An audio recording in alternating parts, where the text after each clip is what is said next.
আসসালামু আলাইকুম। আশা করছি সবাই অনেক বেশি ভালো আছেন। আমিও ভালো আছি। আর দেখতেই পাচ্ছেন আজকে একটি মজাদার খাবার রান্না করেছিলাম। আর সেটা হচ্ছে মসুর ডাল দিয়ে সাজনা দিয়ে। আর এই খাবারটা এত বেশি মজা। আমার তো মসুর ডাল অনেক বেশি ভালো লাগে। মানে ভালো লাগে বললে ভুল হবে। অনেক, অনেক বেশি ভালো লাগে। আর সাজনা তো পছন্দর তালিকায় আছেই। কারণ সবজি আমি অনেক বেশি পছন্দ করি। তো চলেন দেখে আসি যে এটা কিভাবে রান্না করেছি। তো প্রথমে ফ্রাই প্যানের মধ্যে একটু তেল দিয়ে নিয়েছি এবং তেলটা একটু গরম হলে ওইটার মধ্যে দিয়ে দিব হচ্ছে ৫ ফোড়ন। আর এটার মধ্যে ৫ ফোড়ন দিলে না অনেক বেশি মজা লাগে, ঘ্রাণ আসে। আমি না ডাল টাইপের কিছু রান্না করলে বা অন্য তরকারিতে হচ্ছে আমি দেই, বা ডাল টাইপের কিছু করলে ওগুলোর মধ্যে না আমি ৫ ফোড়নটা দিই, তাহলে স্মেলটা এত বেশি সুন্দর আসে, খেতেও অনেক ভালো লাগে।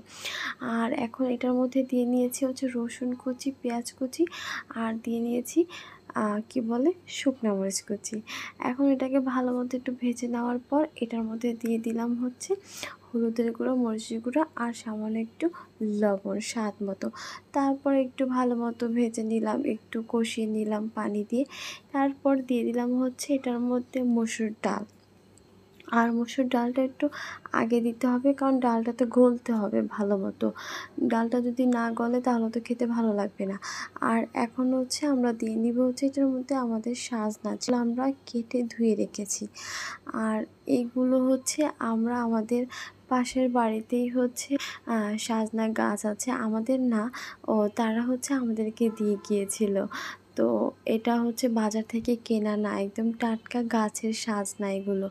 যাই হোক, এখন হচ্ছে আমি সাজনাটাও দিয়ে নিলাম, কারণ হচ্ছে সাজনাটাও গলতে সময় লাগে।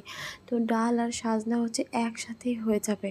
তো আমি পরিমাণ মতো পানি দিয়ে নিয়েছি, এরপর আর কোনো পানি দিব না। এখন হচ্ছে ঢাকনা দিয়ে ঢেকে দিব। তো এর মাঝখানে আমি হচ্ছে কয়েকবার এসে নাড়াচাড়া করে দেখেছিলাম যে হয়েছে কিনা। তো এখন দেখতে পাচ্ছেন ফাইনাল লুক। কালারটা এত সুন্দর আসছে, আর ট্রাস্ট মি খেতে এত বেশি মজা হয়েছিল কি বলবো।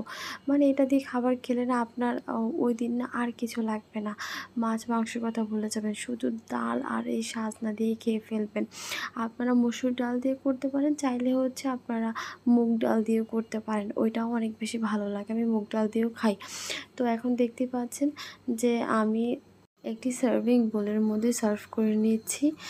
আর আমি না এগুলো ভাত দিয়েও খেয়েছি এবং খালিও খেয়েছি। জাস্ট রান্না করার পরে স্যুপের মতো খেয়েছি, আমার এত বেশি ভালো লাগে। যাই হোক, আমার মতো এরকম সাজনা দিয়ে মসুর ডাল দিয়ে খেতে কে কে পছন্দ করেন অবশ্যই কমেন্ট করে জানাবেন।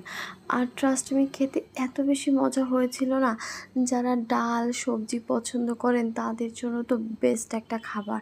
আর আমার তো অনেক বেশি ভালো লেগেছে। যদি আপনারা এইভাবে সাজনা না খেয়ে থাকেন মসুর ডাল বা মুগ ডাল দিয়ে, তাহলে অবশ্যই বাসায় একবার হলেও ট্রাই করে দেখবেন, অনেক বেশি মজা লাগে। তো ভিডিওটি ভালো লাগলে অবশ্যই লাইক কমেন্ট শেয়ার করে পাশে থাকবেন। আসসালামু আলাইকুম, টাটা।